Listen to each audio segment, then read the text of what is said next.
Kling 2.0 has arrived, meaning that the currently best rated video generator has gotten even better. So today we're going to dive in to see how much better it's gotten, what it's missing, and what's to come.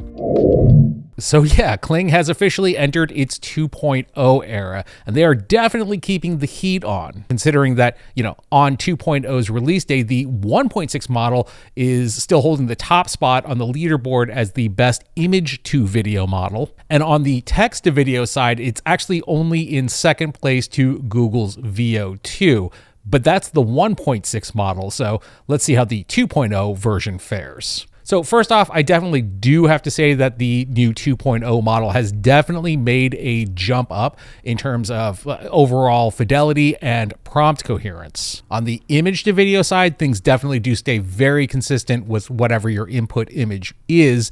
And on both sides, the overall character acting is definitely really solid. So kicking off with some text to video examples, we'll start off with a Game of Thrones inspired Direwolf prompt, mostly inspired by the real life news story that Colossus Bioscience brought back 3 direwolves. Yeah, Romulus, Remus, and Khaleesi. And just like with AI dogs, I will say, I don't care if these are genetically modified super wolves, they are good boys. The video prompt comes out looking like this, which actually I think looks pretty solid, especially for text to video. There are, maybe you can hem and haw on some perspective problems with the direwolf looking as large as it does compared to, Dark Wizard Jon Snow from the future. But direwolves are supposed to be giant, and that was issued in the prompt as well. Overall, this is a really solid text to video output. And just to showcase where this real life story is headed, we of course have Direwolf Park. As Ian Malcolm reminds us, just stop to think if you should. Another quick text to video prompt that I ran actually in Veo 2 in our last video. The Kling output looks really good. There is a little bit of weird shimmeriness on the monitor over here, but I only ran this once. Overall, I think it looks pretty great. And although we will be covering image to video much more in depth in a little bit, one thing that it does not do is that, kind of like Sora Veo 2 thing where if you give it an input image like this is just 2 characters that are literally copy pasted into a background environment. A lot of times you will get the thing where it will start to, give you different shots within that environment with those characters. Kling 2.0 definitely does not do that, as we'll see here. It just begins animating the characters. One thing I do think is really interesting here, though, is that our guy here actually at one point just reaches out and starts leaning on this chair, meaning that, the model A is aware that that is a chair, and B definitely identifies this guy as the type of guy who's going to take the lean on a chair. Overall, I definitely have to say that the 2.0 text to video model is pretty rock solid. Now, I will give you that, this prompt is very stock footage, lifestyle orientated, so it is a bit of a gimme. That said, everything in it is pretty on point. If I do have a criticism of it, although again, very rock solid, it can be a little on the unimaginative side. For example, this is kind of a Western shootout prompt that I like to run from time to time. It more or less gives us this, but it also kind of looks like, 4 dads from my neighborhood dressing up as Cowboy cosplay. Don't get me wrong. Again, everything about this output is definitely completely on point. It just looks like the 4 of them are less likely to shoot you and more likely to invite you to the pickleball tournament. One thing that the model is very good at is coherent fast motion. For example, we got kind of a kung fu scene here. This is definitely the best, fight sequence that I've generated yet via text to video. Again, is it completely perfect? No, but that is pretty impressive. For sure, the rotating camera is definitely helping diffuse some of the decoherence, but the fact that both guys are staying on the ground, neither of them are flying away, and that background isn't turning into explosions, it's pretty good. Another output from that same prompt, no cherry picking here, a little more awkward in terms of the movements here, but I do think that, again, movement is very dynamic, not a lot of decoherence, the 2 characters aren't fusing into one another. So, I think that if you were savvy enough with editing, you could probably utilize a lot of this 10 seconds. Speaking of fight scenes, our pal Justin, aka Lupin Mix, sends over this text-to-video shot of our guy hitting the punching bag there. Man, there's just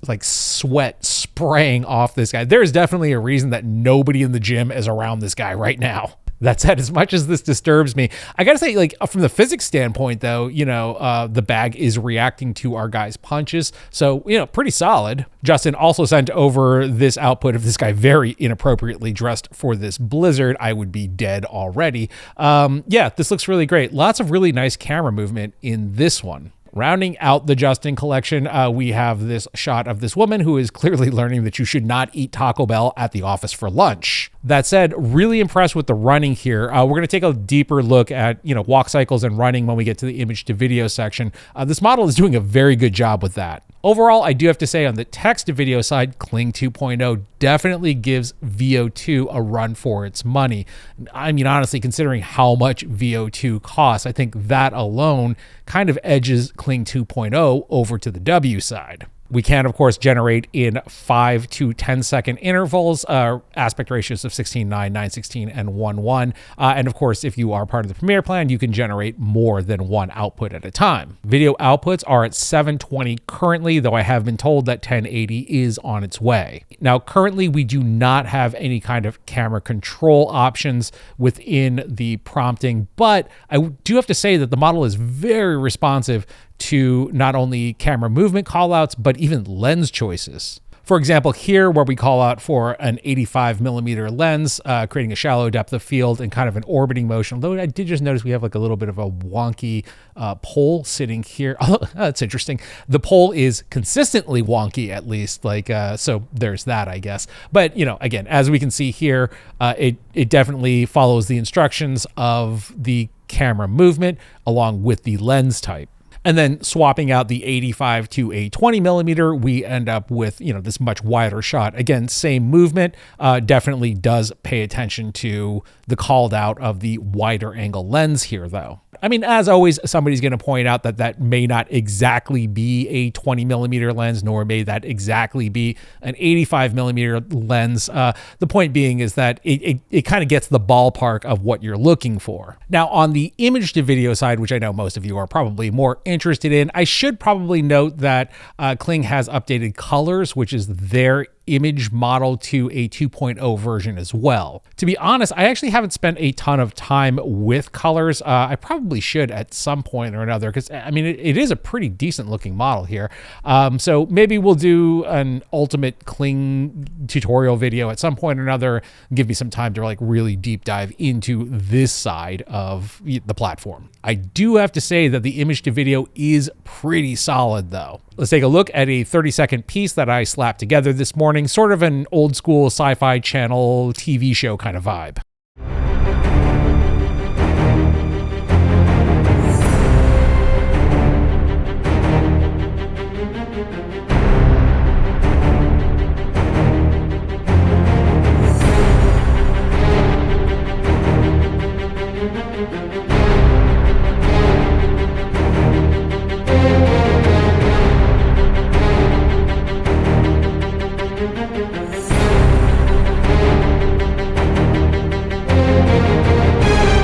Overall, not too shabby for like 15 minutes worth of work. A couple of notes here. Music, of course, was generated up in Udio. I did have on this channel here, I did put a bit of a camera shake preset. On the Channel 5 clips, I did put a little bit of like, J.J. Abrams lens flare in there. And then on this channel, there is just a little bit of grain popped in there. I don't even know if you can really tell. The opacity is set to 12%, so it's barely there. And then finally, the whole thing was upscaled in Topaz, but only to 1080. Yeah, I definitely wasn't going very crazy with the prompting here, I'll give you that. But for the most part, I mean, the thing that really most impressed me is the fact that most of these were done in one generation, maybe two. There's our Direwolf there. But yeah, that's, as you can see here, it's not like I'm doing like a bunch of multiples, two of the walking there. Let's take a look at that real quick, because again, I'm really impressed with the fact that, we have 10 seconds of solid walking, a little bit of decoherence there with like, I don't know, some kind of trash bag or whatever.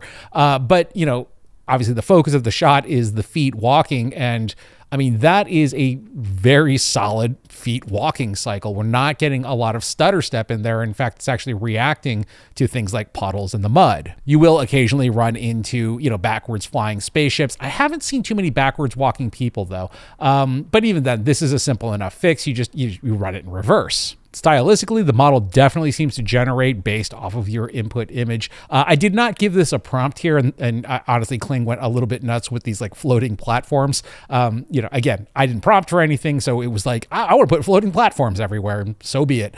But yeah, as you can see, all of those floating platforms definitely look aesthetically like they belong in, this scene. Well, maybe not belong in that scene, but belong to the world of that scene.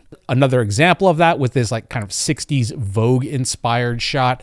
As we can see, our model here is far too cool to look at the camera. So she's just kind of sitting passively, but to note in that input image, like these characters, like this guy and the guy that is walking, they don't exist.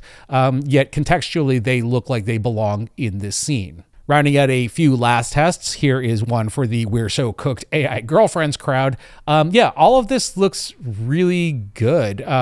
Face is not morphing out into a different character. Granted, it's only a 5-second shot, but still really solid. Lighting stays consistent, hair stays consistent. Yeah, everything about this looks great. Sliding over from beautiful ladies to crusty pirates. I don't know if anyone is ever going to Google that phrase, but if they do, I hope they end up on this video. So we, took an image of Captain Renfield. One of the first things that I ever ran in Kling 1.0. And again, same prompt, pirate talking, telling a sad ghost story. Camera slowly zooms in. Yeah, this looks great. Now, the current lip sync version is still like the old 1.6 model. So you're still going to have varying levels of success with that. That said, I do think that they are going to be updating to a 2.0 model as well. Rounding out image to video, we find our noir detective in a rainy alley, putting away his notebook and walking away. I did want to try the old trick of taking the last frame of one generation and using it as the input of your next generation. And I gotta say, it definitely kind of works, at least when you're scrubbing through it. I will say that when you actually watch it in real time, there's a bit of a stutter step there. I wouldn't even call it really a stutter step. There's an offness right there. But if you're smart in terms of planning out your shot, if you could put a cutaway somewhere around there, I definitely think that you've got something close to a 21-second shot. Briefly, I did just want to bring up the multi-elements feature. This is a new feature that is launching as well. Now, this is only in the 1.6 model. I've got a ton of time to play with it, but I definitely want to give you an idea of what this does because I do think that it is going to end up being pretty powerful. So you can bring in a video here, or obviously select from your history. We're going to grab our Cozy Gal. So from here, we're just going to hit add selection, and you'll notice that it kind of instantly, masks her. So we're going to hit confirm here. And then from here, we can upload an image. I'm just going to grab this character image that we generated up for the last video. And from here, you'll notice that the prompt has populated with swap X from sort of a thumbnail of our image, for X from, and then a thumbnail of the reference video. Interestingly, you do actually have to fill the X in. So I'm just going to do girl, and then we'll hit generate. And I will say, although this output is not great, I definitely wanted to at least highlight what this does, because I think that with some experimentation and probably something that is more, aligned tonally with one another, you could probably end up with some really great results. Again, this is something that I need to experiment more with, but I definitely want to let you know that this was here so that you can explore it as well. I do think this is going to be a monster under the right circumstances, and certainly when the feature is upgraded to Kling 2.0. Rounding out with some shots from our pal PJ Ace. I always like to do this just so that you guys can see outputs that are sort of outside of my aesthetic style. Overall, does Kling still maintain the top spot on the leaderboards? I mean, I certainly think that on the image to video side, for sure. On the text to video side, I feel that it kind of more or less goes toe to toe with VO2, possibly with VO2 edging it out by just a bit. But again, you have to factor in that cost. VO2 runs anywhere between 35 cents to 50 cents a second. That said, I do have it on some pretty good authority that there are a number of other 2.0 models coming down the pike. So, we'll see if somebody's going to take a shot at the king. So definitely let me know down in the comments what you think of Kling 2.0. Does it remain king of the hill? And, if not, what video generator are you really jiving with? In the meantime, I thank you for watching. My name is Tim.